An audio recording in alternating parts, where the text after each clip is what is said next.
actor of TV, film and screen. Most recently, obviously what we're talking about today is the new adapted by Dave Johns I, Daniel Blake play. Hi, Daniel Blake. And yes, so but I think before we get to that, we can talk about that in a moment, and obviously, you know, everything surrounding that. Give us a little bit of background, because you've been doing this thing for over 20 years now, haven't you? 30, I graduated from Rosebery Drama School in '91, so that makes... I didn't show your age. 32 years I've been doing Man and Boy. Yes. I've been doing this, so yeah, originally from Wallsend, now living in East London for the last sort of 30 years. But is that where your family is now? That's where my family is, but I get to work up here a lot, which sort of negates my need to live back in the region just about. Yes. But I lost that battle to move back up here. Yeah. And of course, prior to this, you were in the Live Theatre play. Love it if we beat them. Yeah. Which was great as well. It's been a good old year. And you know, comes from his famous quote that Kevin Keegan said. Keegan, I mean, that was when I got that script through. That was me two passions: Newcastle United. And I should say a family as well, but that's not, you know. Yeah. Two sort of professional passions.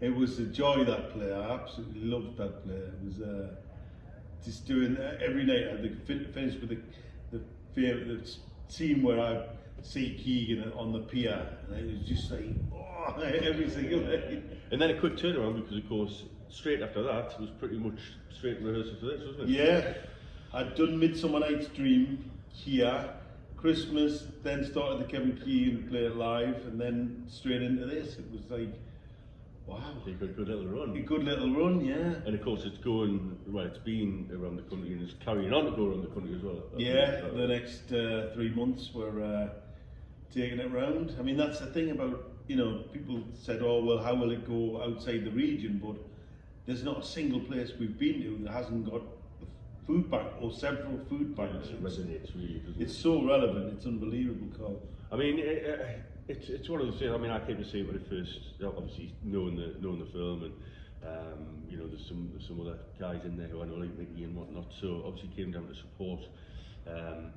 And you know, one of the slogans of the play is "This is not fiction," and it isn't. You know, it's you know, we all know the famous film, and obviously now the adaptation from Dave, but you know, it's so relevant now today, probably just as much, if not more, than what it was in 2016 when that film came out, isn't it? I mean, there's a quote I've been saying in every interview, which they told us at the food bank when the film was made, 2016. There was one food bank within central Newcastle, and now there's 7. Madness. You know, and you know, it's not just people, you know, who you know, God forbid, you sort of associate with food banks, maybe homeless people. It's, you know, people with full-time jobs, and families, and nurses, and you know, people with professions who just, you know, their wage doesn't make ends meet, and unfortunately they find themselves, you know, a slave to the system, going to work and not having enough to pay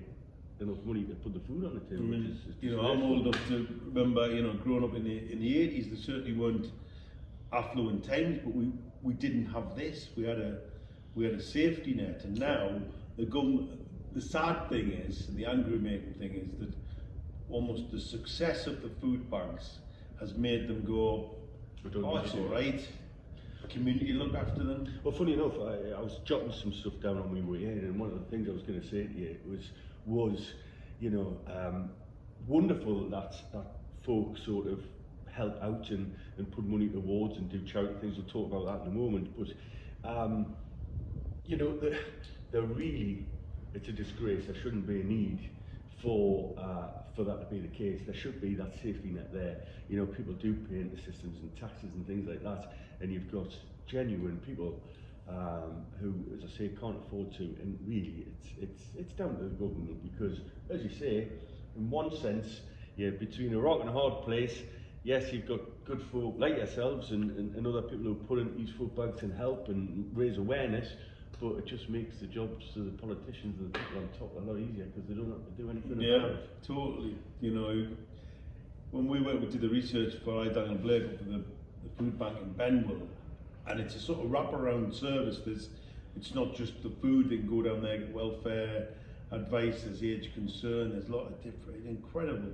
One girl there, this very young girl, and she was employed on a sort of 6-month basis. And she managed to save people, or not even save, because it's their money, it's money they're entitled to, about £1 million, one young lass. So it's the money's there. The course, they don't tell you what you're entitled to, and she's like, no, you can get that, you can get that, you can get that. Just don't know. It's like you just don't know, and it's no accident that they don't know. No. And obviously that brings us on to, whilst you've had a break, because obviously you were in, I say a break, whilst you were off for a few weeks, whilst the place sort of give you a bit of time off, and you were back in London, you decided that, you know, for a good cause, that you were going to try and raise some money for the food banks and cycle, you mad bugger, from London to Newcastle again. Cycled from my house in Hackney, East London, to the food bank in Benwell, which I did last week. 6 days of around about 60 odd, 402 mile was done when I crossed the finishing line. And I'm not particularly, I'm a commuting cyclist. I love a bit of a bike ride, but I've never done anything like that before. We're not going to be signing you up to the Tour de France next to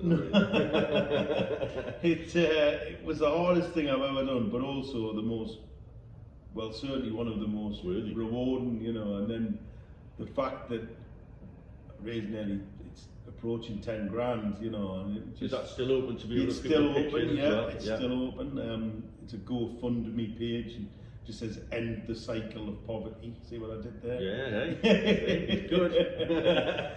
Davey Nellist, and you can, you know, if you can't afford, fantastic.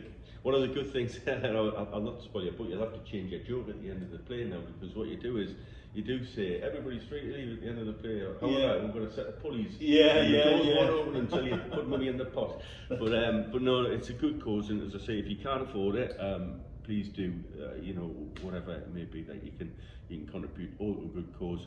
As I say, unfortunately, shouldn't have to be, but that's what we find ourselves in. And we'll come on to the role, obviously. Huge, you know, congratulations on getting that role. But it must have been, or I don't know, I'll ask you, was it daunting taking on the part of such a famous role? Because everybody knows I Daniel Blake. Yes, and the fact that Dave Johns had adapted it, Dave was in... I thought he was actually going to be in the play. Yeah. But, you know. He said, no, I've done it now. He was in auditions, he was in rehearsals, and at first I thought, I wonder how that's going to work, because he'd been very clear right from the outset that this wasn't the film on stage. This was the theatrical version of the film, and he was good as gold. He's been nothing but encouraging, and allowed me very quickly to do my interpretation of what Dan is. Obviously, I'm a lot younger than Dave. Probably more good looking. I will not say that way.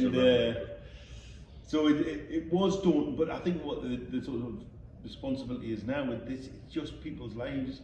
The lasses was mainly lasses from the food bank came down on the press night, and so a person backstage, we wanted nice reviews, but it was far more important that they said, yes, that's our story.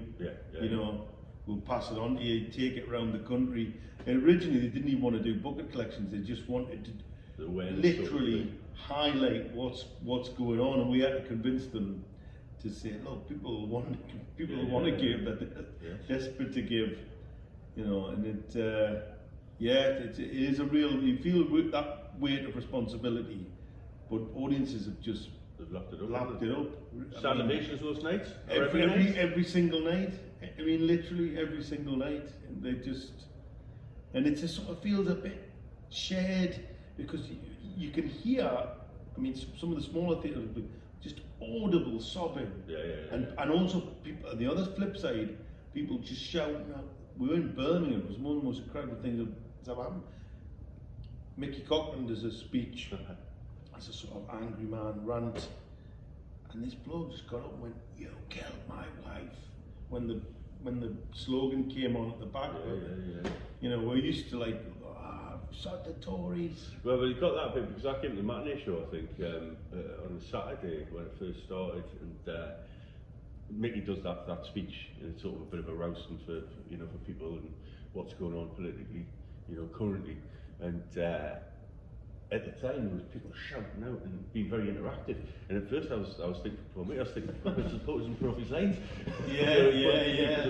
It was almost like being in a picket line. So you can see the emotiveness and the passion that people have got, and the injustices of it all, really. So you're doing a wonderful thing, and if you're lucky enough to still be able to get a ticket, make sure you do, of course, at Northern Stage, and then it's going to... We're at Liverpool next week, but the following week we're at the Gala in Durham, just 12 mile up the road, and it's a lovely theatre if you've not been. It's very welcoming, so there's a few tickets left for that at the Gala. And make sure you're quick, because as I say, they've been snapped up like hotcakes at the moment. A fun thing I like to do, I try to do it with Davey, and I was messing about with phones and things like that, but I know you're a big music lover. Both mine and your friend, the writer who, of course, you did Man on the Street for. Trevor Wood. You did the audiobook for him, didn't you? I did the one with him, which will be coming out later as well, because he's a big muso. He does love his kids, yes. So just to try and put a spin on it, the songs will go in, the bio at the bottom of the video later. But I'm going to give you 3 categories. Yes. 3 songs to think of, and just tell us a little bit why you've picked them, and I'll give you 3 as well. We'll bat those off. So something old we'll start off with. Something old.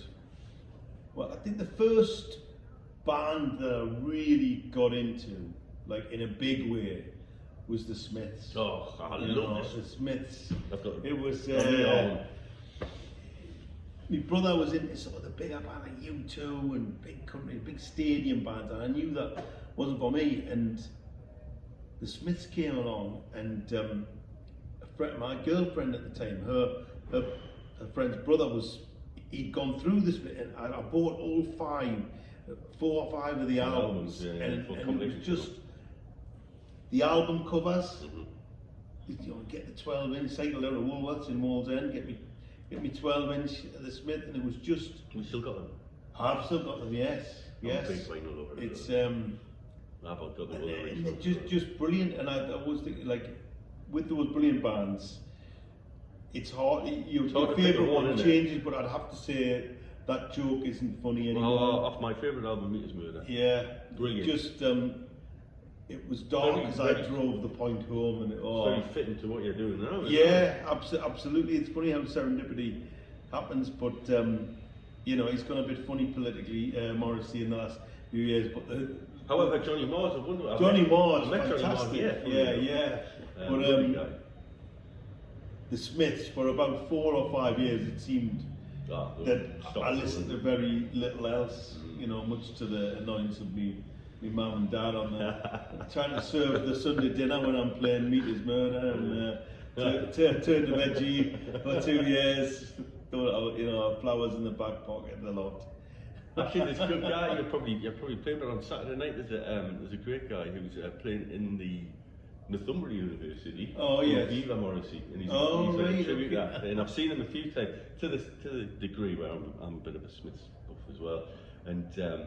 As you know, the old Smiths gig people used to launch on stage. Yeah. Well, I did that the last time I saw him, and he's giving us a cuddle like wow. But really, really good. Actually, though, he's quite a small guy, and he's he's got similar looks to Morrissey, but with a cross of Paul Wheaton.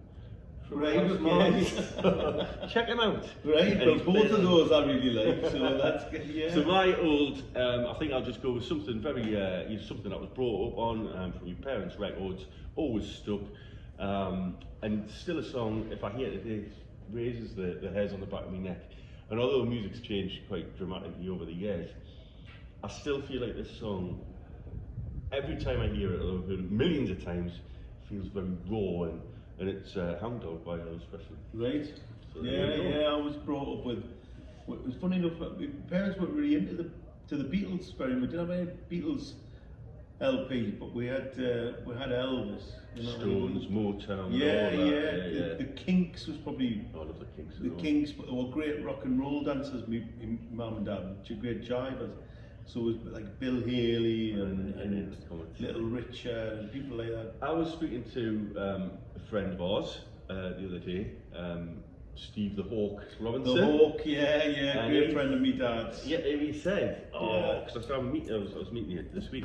He said, his dad used to come in here, people say all the time. Right? Yeah, my dad, I got him into drama rather than the other way around. He got involved in a little thing that I set up with a teacher friend of mine at Benfield School in Walker Gate.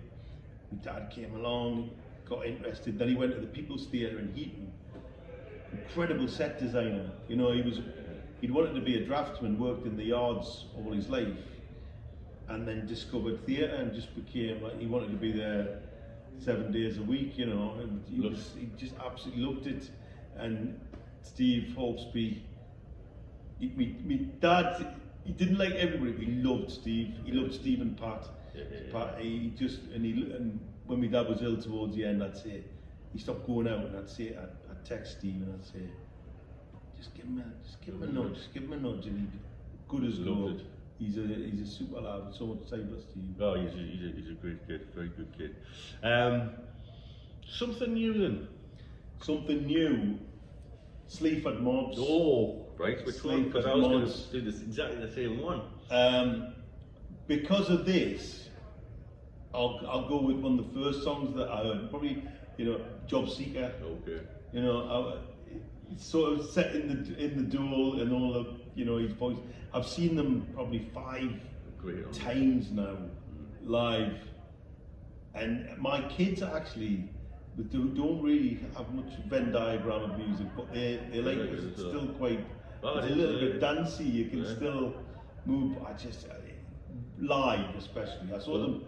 I saw them up here in Billy Nobrate's work. Oh right, She supported, and the whole thing was great.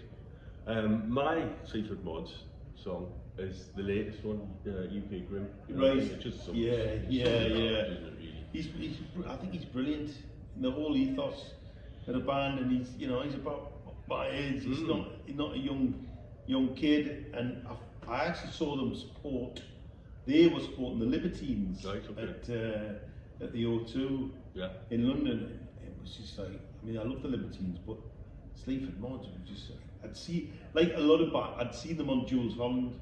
Like that's how I seem to discover a lot of it'll come on, me and my missus will be watching it, and the sort of band will come on, she went, you'll be buying that one. Of course, I'm already buying it on my phone as I'm listening. But the thing is, I mean, he's quite, I think back in the watch, you know, it's almost like he's got little ticks and he sort of does things, and just to watch him in itself, I mean, I personally, like yourself, love the music, and my wife hates the music. Right. But she could watch him simply because, you know, he's whole performance. Yeah. You know, he doesn't go on and do a theatrical performance, but he's you so have to watch him. Yeah. I mean, it's a workout that he must lose a few pounds doing that, and of course the other guy just stands there with his can, having done all his work. That was a little bit sway in the background. Yeah. Okay then, well, we'll go on to something blue. Dave was talking to me about this. He's going, what, do you want us to pick like a blues song? So it's anything to do with blue. Anything what you like. So, something blue. Something blue. Songs that make you blue, like Carole King. Carole King. Beautiful voice. Rainy Days and Mondays always get whatever I don't know what the Rainy Days and Mondays always get me down. Beautiful. Oh God, it's that nice melancholy. You know, it's sort of like beautiful, but like a reflective song that you find like suddenly in tears and funnily enough, not why I brought this up, but we were doing I was doing a play called Curious Incident of the Dog in the Nighttime, and Carole King came because there was the Carol musical just down the road, and she was in town to see that, and she came to see, and we all got on stage. She saw New York, and she made us all hold hands, and there'd been, I think it was the Oklahoma bombing that just happened in the States, And she said, okay, well, we all got a huge circle, we all held hands and sent the love across the pond. That's And, lovely, I've got a picture of me and her together. My brother was a massive character. He was like, I said to him, he was like, no way, no way, that's a lookalike. I said, no, that's the woman. You know, and I love folk music, so, you know, you get to Carole King, there's no one you can't get. You get to Bob Dylan, you know, Bob Dylan, Woody Guthrie, all of them, and you're like, little lineage. Billy Bragg as well. Billy Bragg, yeah, you know, it's that little musical family tree. And you go. So okay, here's my blue song, and it's in the title really, and it's a bit X-rated, but if you really listen to the song, and it's from an album called Infected, and it's and it's called Out of the Blue, which is the second track on the album, and it's actually about him visiting a prostitute, as it happens. But he's very political, and a lot of that album, actually, if you listen to it, really, again, resonates in today. And like the album after that, which was Mind Bomb, which was a collaboration with Johnny Moore, who we spoke about with the Smiths before, again, it's all about, you know, religion, politics, you know, the plight of the world that we find ourselves in. It all sounds very doom and gloom. The music's good. Actually, sometimes when I listen to music like that, I'm like, oh my God, you listen to the Smiths, you know, oh, dour. I find sometimes, I don't know about you, that actually that type of music makes me happy. Yeah, no, in a weird way, yeah. You feel like you can relate to it.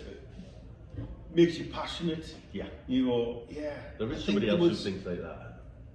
I think nowadays political bands still exist, you know, Yard Act and people like that I really love, and Self-Esteem and but of the popular bands you want to see a bit more politics coming through them, whereas we had people like, you know, the Jammers, kind of Communards, Billy Bragg. It was really in that even the Pet Shop Boys, you know, and he was talking about, didn't know it at the time weirdly, and he's talking about abuse in the schools. Tell you a little story about the Pet Shop Boys, and this is a free one for you, and people who know me know this, but I used to play golf. I was quite an avid golf, but when I was younger, and I was a member of the City and Newcastle Golf Club, and being a naughty boy as I was, 14 years of age, I ended up going to my friend's house, whose parents were away, and ended up drinking the drinks cabinet with him.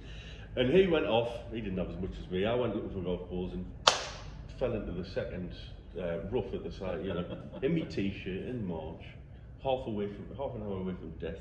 Who saved my life and called the it wasn't Neil Tennant, but it was his dad. Oh, Neil Tennant. I was going to say, and I know his brother. They still live in Gosforth, and lovely family. Imagine Neil as a golfer. No, but his dad. He could well be a golfer. And they're still going. And I saw them at Latitude a couple of years ago, and it's just brilliant. You forget how many hits they've got. They're so theatrical, always trying to collaborate with new people. They did that thing at the shipyard. I wish I'd seen that, the Battleship Potemkin thing, and you go, oh wow. Just always like thinking, I went to see Dexys my all-time favourite band. I went to see Dexys at City Hall on Sunday night, and again, Kevin Rowland always trying to further the music. For years he wouldn't play Gino or Come On Eileen. He played them on Sunday, but it's all like, because that's not what it's about for him. That was when he's not a tribute act. Yeah. You know. He's very much involved with the time all the time, and just. And his dress sense was wonderful. Oh yeah, I mean, bizarrely, so it's been all my all-time favourite band, and my youngest daughter has a very close set of friends, but one of her friend's dads is Dexy's producer and saxophonist and keyboard, Sean Reed, and so I now get to go to a little, they did a lovely little, one of the best gigs I've been at the Irish Embassy when they released their Dexys to Irish Country and Soul, and a tiny little gig just at the Irish Embassy, free Guinness, free oysters, weirdly it overlooks Buckingham Palace, and you think, the Irish Embassy in the Troubles in the 70s and 80s overlooking Buckingham Palace. It's quite bizarre, really. It is very bizarre. And on that note, would you like to say anything about the going play that's coming, you know, that you're in at the moment, and get yourself along to see it? Yeah, just, I mean, if you can, just get tickets for the gala. People come and they get energised and angry and tearful and all sorts. But it's a really good night out, and it's the best thing about it. It's quite short. You know, the whole thing, including the interval, is only 2 hours. So your bum's up. that's the best thing about it. Wonderful cast. Yes, wonderful cast. It's lovely being speaking to you. Absolute pleasure. Absolute pleasure. Lovely speaking to you. Good luck with the. Thank you so much. All right.